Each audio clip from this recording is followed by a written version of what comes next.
No matter what our policy is in DC or statewide or whatever, ultimately, what we put in our mouth is our choice. Whatever we create the demand for, whatever we choose to buy, is what we are supporting. And they may make it an uphill battle, these corporations, with what's available in our grocery stores and what our farmers are more encouraged to grow. But ultimately, we have that choice, and we can do that. And that's always what gives me hope. That's what keeps me moving, despite what administration we have, despite what USDA secretary we have. Any of it is the fact of the education, and when people know and they care and they see, when they eat really good, nutritious, organic food grown in healthy soil with a really, by a really thoughtful farmer, they love participating in that system and they love how it feels to them.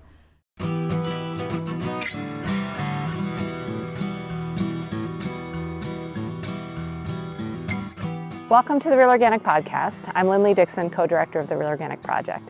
We're a grassroots, farmer-led movement with an add-on organic food label to distinguish organic crops grown in healthy soils and organic livestock raised on well-managed pasture. You just heard from Lisa Stokke in another interview from our treasured vault. We interviewed Lisa back in 2019 about her role as an organic food activist and the co-founder of an organization called Food Democracy Now!, which championed 4 ballot initiatives in the fight to label GMOs. Lisa has lots to share about building a movement for change, so we'll listen in. All right, so Lisa. Yeah. You've been very active for a number of years in a movement to create a better food system. Could you talk about how you got into that? What happened and what happened after that? Happened after it? Yeah, after you got in. It's a long story, I know, but how did you get started? Yeah. Well, I'm originally from Iowa, right? I was born and raised in Iowa. I raised 4 kids in Iowa, and I lived there for 45 years.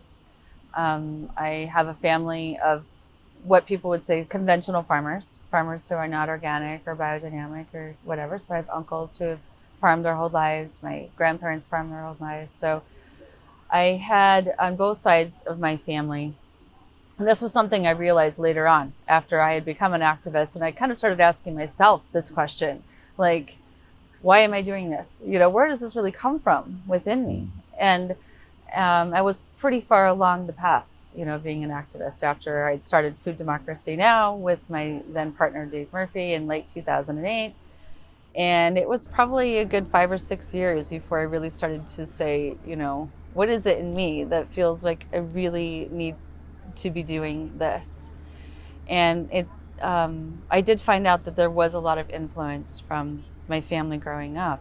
And on one side of my family, I had, like my grandparents, for example, who were farmers their entire lives. And they struggled.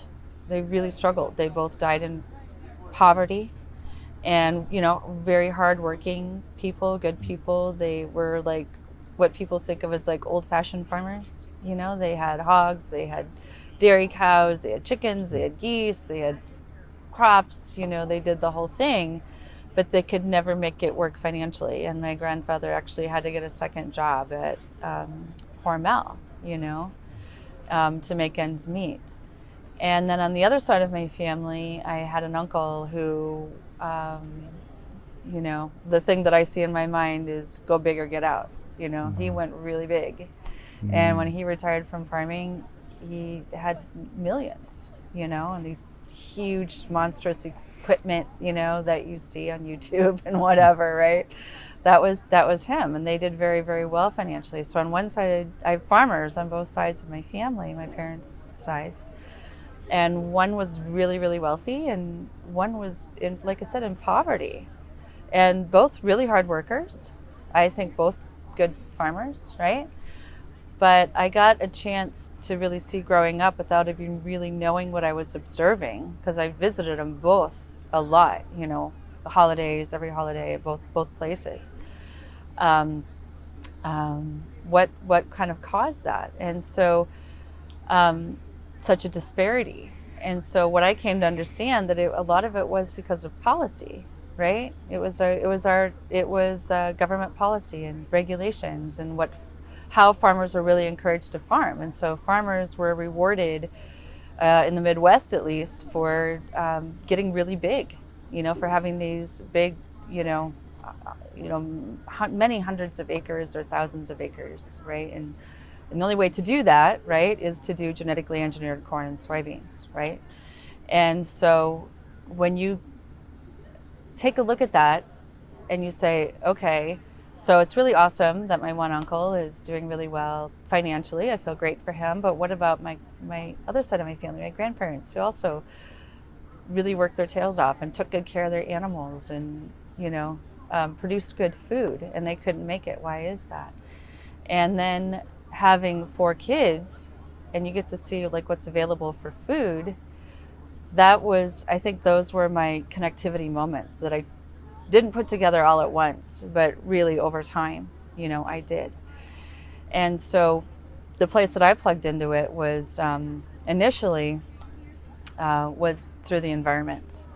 That was my connect, is that I was not a foodie first, I was a foodie second. I was an environmentalist first. And so I started shopping when I was 19 years old at New Pioneer Co-op in Iowa City. And because I came to understand just really, really simply that one food was sprayed with pesticides and one food wasn't. And the food that wasn't was the organic food. And so I felt a responsibility to buy organic food because I didn't want to be responsible for contributing to pesticides being sprayed on the land. So that was, really how I got my start. And then I had kids and had to drive 2 hours one way to get food for them. And there was another connecting point for me, like, what's the problem with this? Choices were limited in Iowa. Totally limited. We had one really good organic farmer, but she only farmed in the summer and the fall, and so, and I couldn't get everything, it was just vegetables and some chicken or whatever, which it was great, and I'm grateful to her, but mostly I had to drive to Iowa City or Ames or Minneapolis, which was a good at least 2-hour drive for me. And I was committed, and I did that for over 20 years. And so when we started Food Democracy Now, my connect was like, there's no democracy here on this. I can do everything I want to do to feed my kids well, and I go through really good efforts to do it, and then I come back here and I give them this food, and then they're exposed to pesticides anyway, because I know it's in our water. There's atrazine in our water in Iowa, right? And we spray glyphosate very freely, and fertilizers and nitrates and whatever. It's in the air, it's in the water. And then of course there's just the conventional food. And I just had this really crystallizing moment where I thought, this is just really screwed up. That as a parent, I'm taking responsibility for my kids and their health and their food choices, but I ultimately don't have control over that. Even doing what I want to do because of the location of where I live. And so when I started looking into that more, I just realized, the level of collusion that took place, like in our Iowa legislature, for example, between corporations like Monsanto and Dow and just lots of seed and chemical companies, right? And a lot of it was sold as economic opportunities, or Smithfield or whatever. A lot of people don't know that we have 9 hogs per person in Iowa, Yeah. And that's a big pollution, So it's a big pollution because the hogs are all packed together. Yeah. And it's water polluting, it's soil polluting. I mean, Could you talk just a little bit while you're here about what is it like in Iowa, as somebody living in Vermont? Yeah. I don't know what that's like. I hear some stories, but. Yeah. Well, for me, Vermont was kind of like this Eden utopia I would hear about, where I could drive down the road and get organic food at a farm stand or whatever, go to the grocery store, and oh my God, there's organic food. That was something I did not grow up with, and my kids didn't grow up with, Iowa is, it's actually a really beautiful place. And when you're there and you're driving through and you see the corn, it's actually quite beautiful. You know, it looks really abundant, but it's kind of one of these strange moments that you think might be a movie, you know what I mean? Because you look out and you know that it's all artificial, you know, that the soil is dead because there's so many, because glyphosate as an antibiotic is sprayed liberally, right? And so there's no life in the soil. And so then there's all kinds of fertilizers and nitrates that have to be put on the soil. And since there's no life in that soil, there's no natural biological system that's taking place, and no microbes, so there's no minerals, there's no fertility. And so there's lots of fertilizer sprayed. And so that's contributed to, you know, rampant drug issues in certain populations because we have nitrous oxide, you know. It's when you really look at the effect of industrialized agriculture in Iowa, it's really quite startling. When you go back to some of these small towns that I recall as a kid, or the town I grew up in, they are ghost towns. And a lot of the downtowns are boarded up. And largely it's not entirely, but largely it's an effect of industrialized agriculture. Because a lot of these small towns used to be towns for farmers, right? They would have their small grocery store and their post office and their cafe and, you know, the bar. And then mostly these towns, the bar is there, maybe a small post office. In some places, a lot of places you go, you'll see a big brand new building and it'll have some seed company name on it or fertilizer company name on it, and the rest of the downtown is dead. It's really quite shocking. And that's because the farms are so mechanized and so consolidated now that far fewer people are doing the farming. Yeah. There's a lot fewer farmers, and it's a direct result of like this mechanized system, like you're saying, that makes it easier for the corporations, right? The companies, the big food companies, to gather their dairy, right? As opposed to sending a truck out to every little farm, you know, that had maybe 20, 50 cows or whatever to get the milk. It's much easier to have them all consolidated in one area, right?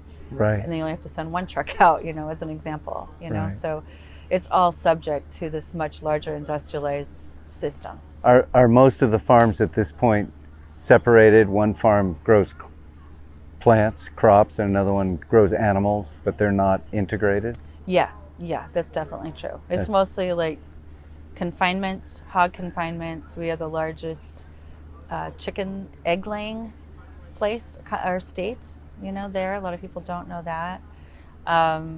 It's my son, who's 19 now. When he was 10, we were just talking about Michael Pollan and him speaking at an event, and we had a dinner or a gathering with him ahead of time, and I told my son this, and he knew who Michael was, and I said, would you like me to deliver a letter to Michael for you? And he's like, yeah, I'd like that. And so he drew this really wonderful picture, and it had corn, and his letter to Michael said, welcome to Iowa, where there's more corn than the eye can see. You know, this is my observation of my 10-year-old, right? You know, and we have like some of the richest soil in the world. Yeah. We really do. It's naturally very rich, very fertile, dark, beautiful. Such amazing abundance and opportunity there.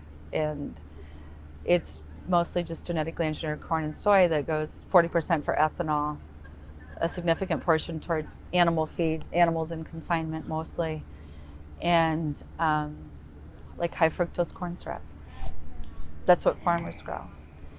And I think there's a growing number of farmers there who don't feel great about it, who worry about what they're doing to their soil, who worry about what the future is, but not to discredit them or blame them. They were put into this system, right, by the policies that they have. You know, the farm crisis of the 80s and into the 90s, a lot of farmers lost their land. Yeah. And a lot of farmers don't want to lose their land, so they do what's going to be economically viable for them. And the system is not set up for them to grow like organic vegetables, for example, or have small organic dairies. That system is against them. And I have respect for every farmer who does it. It's hard work, as you know, it's really hard work. And through Food Democracy Now, so from that position, we always said we can't afford to lose a farmer. Now, I don't care what way you're farming. We need people on the land. We need farmers on the land. We need that wealth of wisdom and connectivity and knowledge, right? So what was the moment at which Food Democracy Now started? How did that happen? You're living out in Iowa. How much time do you have? Yeah, well, you can give me the short version. Okay, the short version involves Michael Pollan, I guess, since we were just talking about that. I don't know if I've told you this part, maybe I have. So I was really active politically when I was in Iowa. I started out as an independent in my 20s, and I realized if you wanted to be a part of the political system, especially in Iowa, where you have the first in the nation caucus, during presidential season, caucus season, you're falling over presidential candidates, most of the time.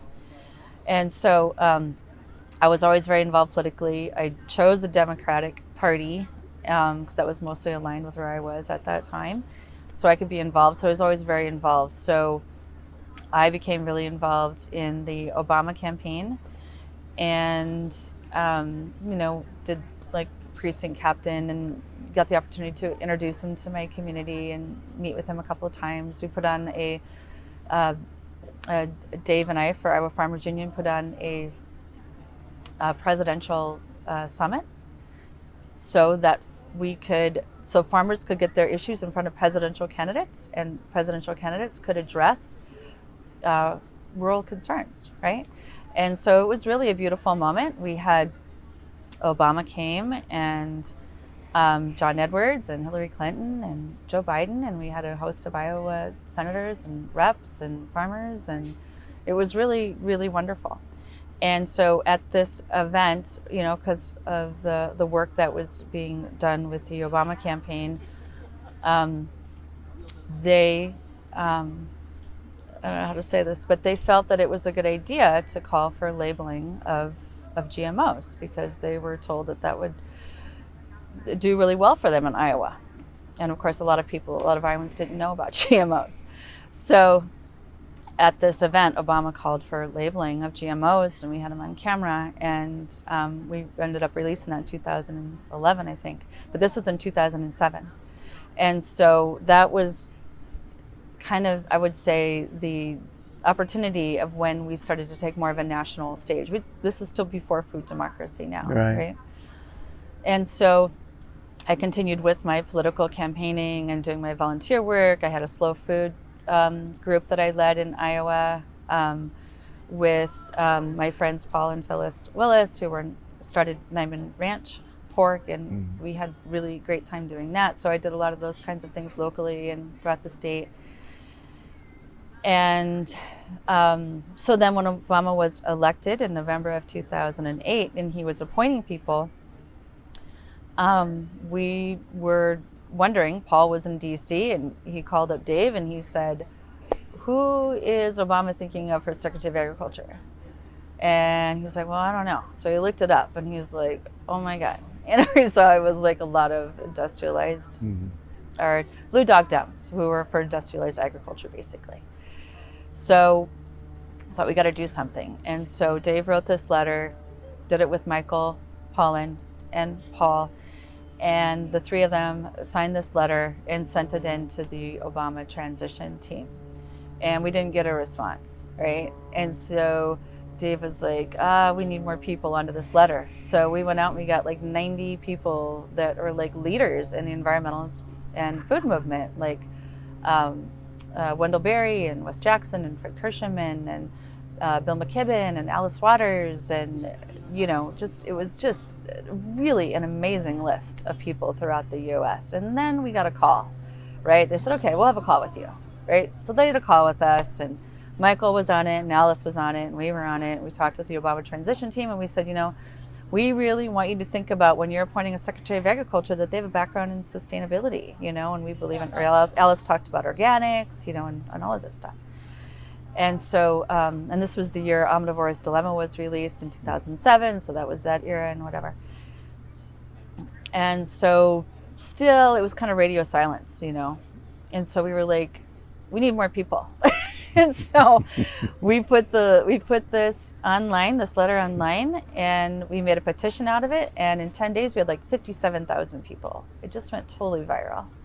And a couple weeks later, I think we had like 110 or 120,000. And we ended up having a meeting with Secretary Vilsack. He wanted to hear about our concerns. And Vilsack was appointed at that time? Vilsack was appointed, sorry, yes. Yeah. And so then we continued the petition for undersecretaries. Kathleen Merrigan was on that.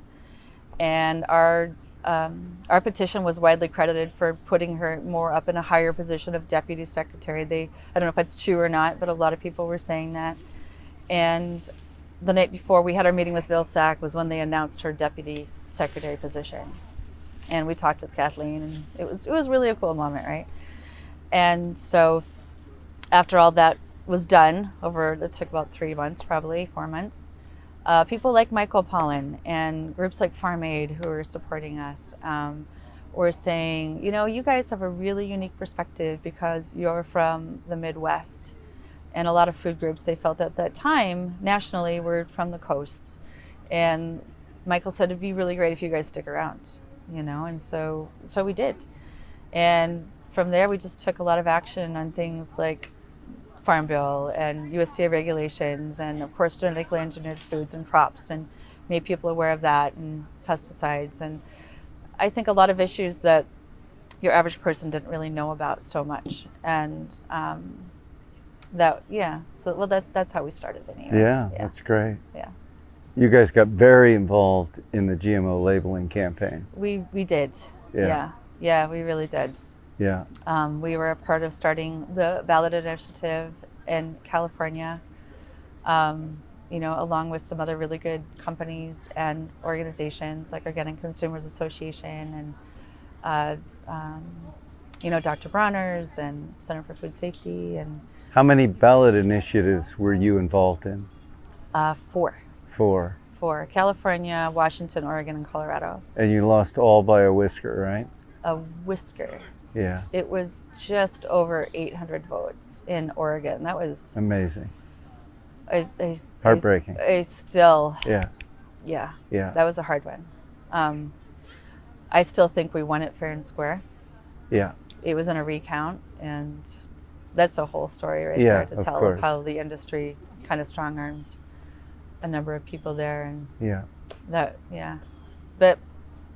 I will say, after California, on the night of the election, I walked into our election party, our watching party, right? And we had done, a few of us we knew about an exit poll, that some people in the committee had commissioned. And so we knew that we were probably going to lose because of the exit poll we had done, but we didn't share that, right? And so I walked in, a friend of mine was doing a film, a friend of mine who lives in Pennsylvania, and she puts a microphone in my face and camera on me, and she says, Lisa, she says, how do you feel? And that was like the best and the worst question, right? Because I was feeling we were going to lose. And it was a lot of effort. So many activists in California and all across the country put in. It was just huge community, big community effort. And so it was hard to think about losing, right? And so I said, I tell you what, I said, how do I feel? I feel like no matter what, if we win or if we lose tonight, the one thing that can never be taken away from us if we lose is that we've just woken up this giant now, and they can't do anything about that. People are involved. People are aware. People are caring about their food in a way they never have before. People are aware of genetically engineered foods and crops and how these issues affect farmers and how they affect our health because of all of us coming together and doing this for this Ballot initiative in California. So win or lose, they can't ever take that away from us. And I still feel that way, that no matter what our policy is in DC or statewide or whatever, ultimately what we put in our mouth is our choice. Whatever we create the demand for, whatever we choose to buy, is what we are supporting. And they may make it an uphill battle, these corporations, with what's available in our grocery stores and what our farmers are more encouraged to grow. But ultimately, we have that choice, and we can do that. And that's always what gives me hope. That's what keeps me moving, despite what administration we have, despite what USDA secretary we have. Any of it is the fact of the education, and when people know and they care and they see, when they eat really good, nutritious, organic food grown in healthy soil with a really, by a really thoughtful farmer, they love participating in that system, and they love how it feels to them, and they love how they feel healthier, and they love to have their children healthy, right? So ultimately, that's more of where I put my hope. That's why I continue to do what I do, despite those whisker setbacks, if you will. Yeah, by a whisker, but still so hard after so much work. So I met you in an NOSB meeting, National Organic Standards Board meeting. Yes. And you were sort of recovering from yes. from all of that. Yes. You're in recovery. Right, exactly. Leading a quiet life. Yeah. And not too political. So could you talk about that time and what it is that sort of inspired you to move back towards a more activist life? Yeah. Well, what I tell people when they ask me something similar, I always say it's you, Dave, that inspired me, because I was kind of on the periphery, I was going to the meetings because I was really interested, and we went out to the Food Democracy Now! List, which was by then was hundreds of thousands of people on this issue of hydroponics being certified organic. But you're right, I was kind of taking a step back because it was really challenging work. It was rewarding in a lot of ways, but in other ways it was, it also can take a lot from you too, right? A lot of people, the way they would describe the work that we did with Food Democracy Now! Was the tip of the spear. And so if you can think of that, it's not an ideal or really particularly enjoyable place to be all the time, right? But we did it obviously willingly, and I'm grateful that we were able to do what we did for so long, right? So I don't know, I think when you came to Denver, and I was living in Colorado by then, that was just a little over a year ago now. That was in the summer of 2017. Wow. I don't know, the way you were talking about it, because I could feel your commitment, and I knew your commitment, and I knew that you were going to go to the mat in a really thoughtful way. Mm-hmm. And I just knew that I could probably be of some assistance just with some of the experience that I had. And I knew that it was important more than anything. I mean, I'd been a really committed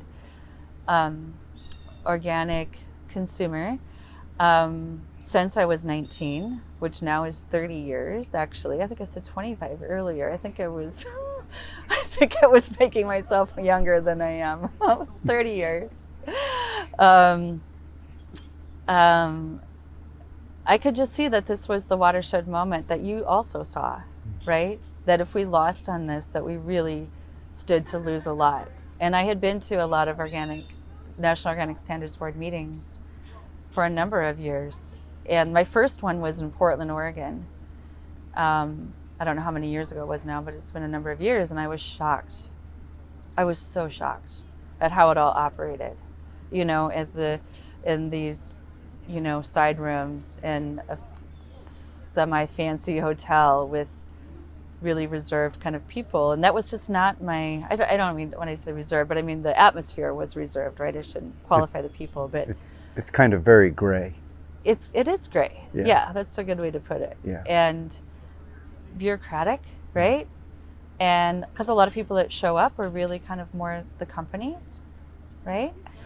And that really want the NOSB to allow them to do this or that or whatever, so they can get that certification, so they can get that label. And how can they do it cheaply, basically, in a nutshell? And that was shocking to me, the first NOSB meeting I went to. It was kind of depressing. And it just so happened that at that meeting I went to, I talked to a colleague of mine who worked for an organic company, a really wonderful organic company, for a number of years. And he had gone to every single National Organic Standards Board meeting since they started. And I have a lot of respect for this person. And he said to me, he said, I've never been to a meeting like this. And I said, well, what do you mean? And he said, you know how they were talking about approving antibiotics for apple trees? And I said, yeah. And he says, normally when this is talked about, the perspective is, okay, we have to do this, but the very next thing is, how can we scale this back as quickly as we can? If we have to make an allowance for a synthetic that we wouldn't normally consider organic, but farmers are telling us they need it, or a company tells us they need it, the very next question is, how can we very quickly close this window so that we can find them a substitute that is organic so that they don't have to use this? And he says, and I didn't hear that at this meeting. And that really struck me at that time. That was Francis's very first meeting, actually, as well. We both had the same first meeting, Francis Ticky. And so that proved to be a very kind of prophetic statement that he made. Because I think I don't know what the shift was at that time that took place, if it was behind the scenes or if it was just that organic just taking a market share at that moment, that corporations were seeing an opportunity, I don't know. But it was a fundamental shift. That would have been about 2012. Yeah. And things were starting to shift. Yeah. That was a big change as the industry ramped up. Yeah. Maybe it was Francis's second meeting. I don't remember if you look historically up what it was, but I know he had just gotten there. Yeah. Yeah, that's right. And so a lot of people don't know that that's what organic has come to mean, that there's over 200 allowed synthetics, things that are not organic, right, but are allowed at some point in the production phase, whether it be at the farmer phase or the product phase or whatever. And so it's important because for me, as someone who doesn't have my own farm and I don't grow my own food, and I do go to a grocery store, I really rely on that label. And I've had to do a heck of a lot of homework, over the years to figure out that even though it has the organic label, I'll be like, well, wait a second. I used to buy Odwalla, but now it's owned by Coca-Cola. And for some reason, this was many years ago, it's making my stomach hurt now. What's that about? Oh, well, I found that I got taken over by Coca-Cola and now they pasteurize it. And my body doesn't no longer know how to digest it, so I couldn't buy Odwalla. And there was just these series of products over the years where I saw a shift in, quality and how I felt when I eat it or drink it or whatever. Same with my kids. And they complaining about it or whatever, saying this, and I'd look into it and be like, oh my gosh, look at that. General Mills bought them, or Coca-Cola or Pepsi or whatever, and then the product shifts a little bit, right? Still organic, still has that same label. I call that the halo effect, that halo of organic, where it looks like it's the same, but what you're eating, which of course is what matters, right, is different. Yeah. And that's what was obviously happening not only for eaters, but also for farmers, right? And so it was really evident based upon what you were seeing and what you were saying about how this was going to affect organic vegetable growers and fruit growers. I saw how significant that was going to be, right? Into the future if we didn't do anything. Right. Yeah. Yeah, big changes for everybody, for farmers, for eaters. Yeah. So that was in Denver in 2015. I'm just trying to place that. Or was When it you and I met- 2016? Or was it Dave, it was last 2017? That was Wow, just last amazing. year. I mean, Okay. we met before that at NOSB meetings, but it was when you came to me a year ago and you're like, I'm going to do these rallies, you know? And I Yes. was like, oh, okay, cool. I can get behind that. So And why I don't was- you talk about the rallies and your involvement? Yeah. Oh, well, my involvement was just mainly to support you and what you were doing, right? You were talking to all kinds of people all over the country, right? Asking if they would have these rallies to raise awareness about the importance of soil and organic and what was happening and what we stood to lose, right? And so I just kind of brought in my level, I guess, of experience Yeah. that I had and wanting to just make it even a little bit bigger. So I launched the Protect Organic nationally. And the reason I chose Protect Organic, some people were saying, oh, that I was working with at that time to help me with the campaign, were saying, what were they saying? It was like Defend Organic. That's what they were saying, Defend Organic. To have that messaging to consumers. And I was like, that doesn't sound right. And I sat with it for maybe a week. And I finally was like, it's not defend, because when you're defending, there's always someone on that other side. In this case, it was the National Organic Standards Board. And I thought, theoretically, they're supposed to be our representation, right? Our representation without representation, because they're appointed by the USDA secretary, not the people. But nonetheless, they're supposed to be our representatives. So let's allow them to be our representatives, and they can join us, and they can also protect organic by standing with the organic farmers who say organic is in the soil, right? It's Yes. not hydroponic. And we'll give them that opportunity. They can protect organic. They can wear a Protect Organic t-shirt, That's right. and they can do it with all of us, right? So, the rallies were a lot of fun. We had so many amazing speakers and farmers and our organic pioneers and elders came out, and I was really honored to be working alongside the group of people that came forward for that. Yeah. It was. You it did was, a great job It with was that. great. I mean, Yeah. for all of us, it was so inspiring to Yeah. have everybody come. And then, of course, the final rally was at Jacksonville. Yes. So talk about Jacksonville, if you would. Well, Jacksonville was a hoot, right? It was, what did Emily say? She said, this is the funnest meeting I've ever had. She was so happy to have us there. But I honestly, I think that's, if we could maybe go back in time and do it differently, what would it be like if this level of energy of the people and the farmers showed up at every rally, right? Or excuse me, every meeting. Yeah.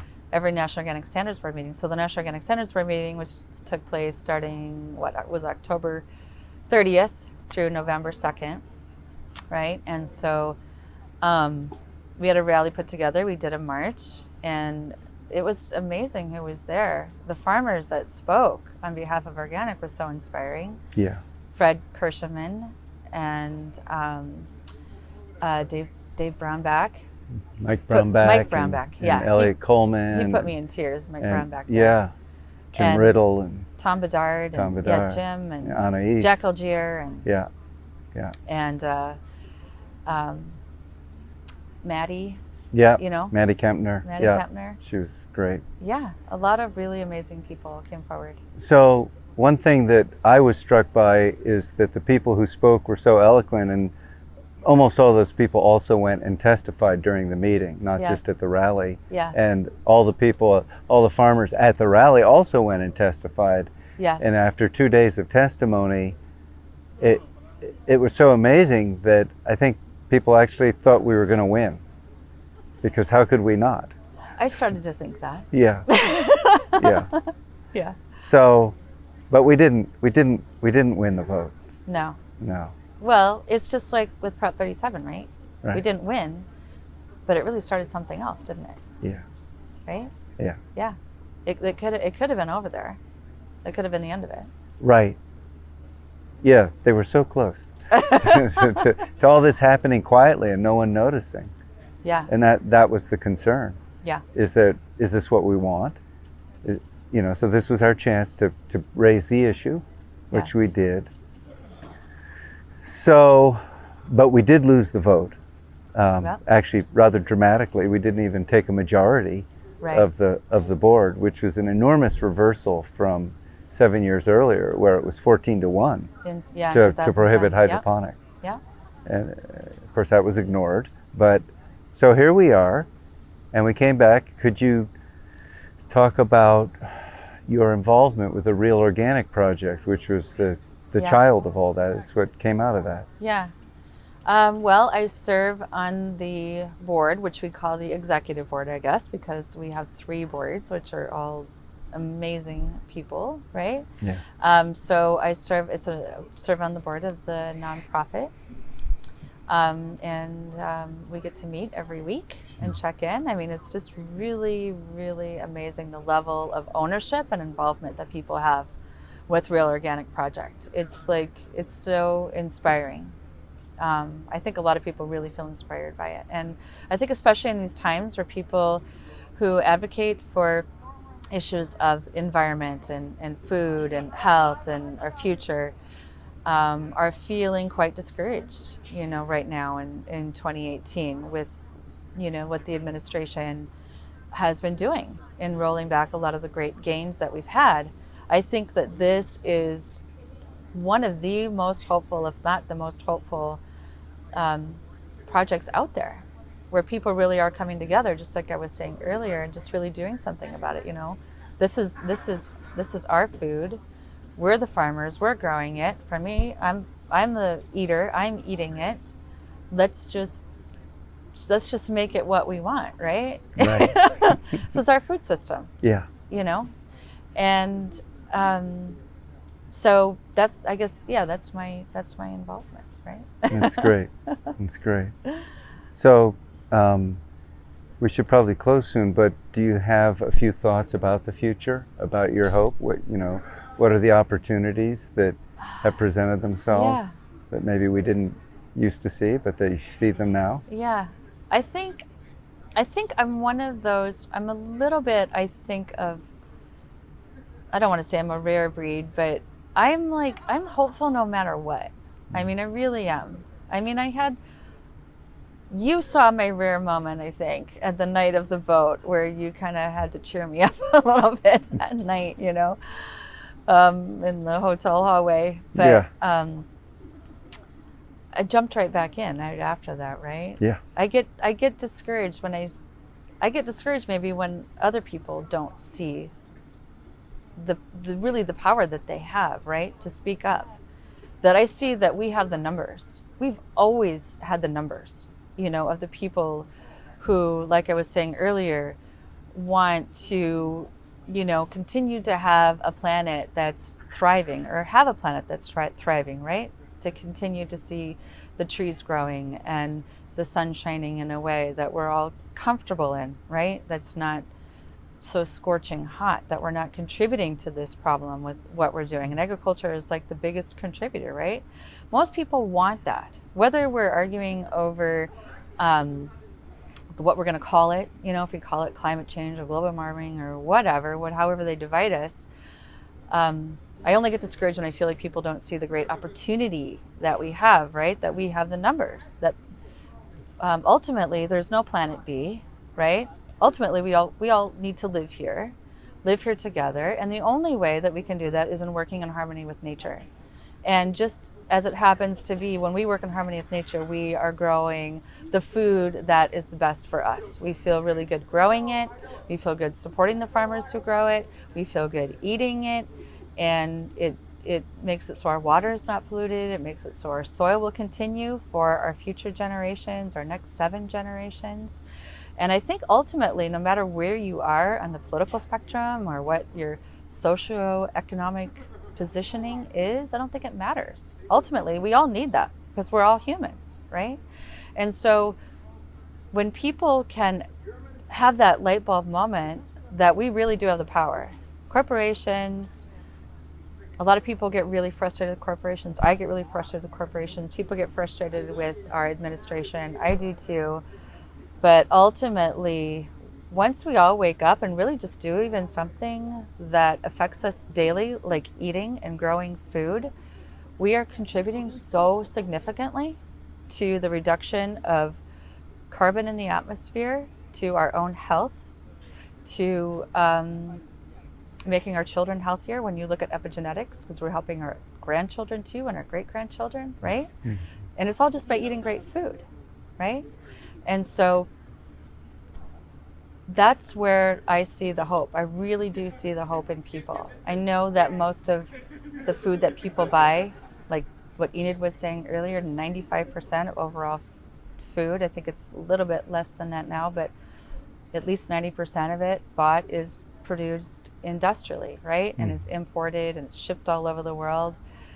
Even despite that, I feel hope, because I feel like when people are given those opportunities, that they lots of times will make that choice when they understand really what it is they're choosing. And when more people choose, it just becomes this really wonderful cycle that we can participate in and we can continue to grow. And our wonderful opportunity with agriculture right now, as much as it's the problem, it carries at least that much potential to be the solution to all of those things I just said, to our health and curing degenerative diseases, to cleaning up our waterways, to having a healthier food supply, to having more vitality, having more longevity, to having more farmers on the land, farmers having economic viability, and sequestering carbon, right? When we participate, when our food system participates in that natural cycle, it takes the carbon out of the atmosphere, the plants make the sugars, that does the exchange with the microbes in the soil, and then the microbes give the plant the minerals, which is what we need to be healthy. And it's this beautiful loop. And we can totally plug into that. And, you know, our organic farmers, biodynamic farmers, permaculturists, they're at the front lines of that. They're the ones that are doing it. They're the ones that can teach us to do it. They're the ones that can provide us the food and the avenue to do it. And all we have to do is go there and support it, right? Purchase it and support it with our dollars and not support the other system. And that's where I started when I was 19. And 30 years later, that's where I'm still at. All right. That's great. Or 25. Or 25. Yes. Good. Anything else? Is that it? That felt complete. Thank you for listening to the Real Organic Podcast. We hope that you will subscribe, tell your friends, and leave us a rating and review so that others can find us. A video version of this interview is found at realorganicproject.org/episode 86. Please join us next time when our guest is Davey Miskell. He's a longtime Vermont organic farmer, co-founder of the Real Organic Project, and a current member of our inspection team.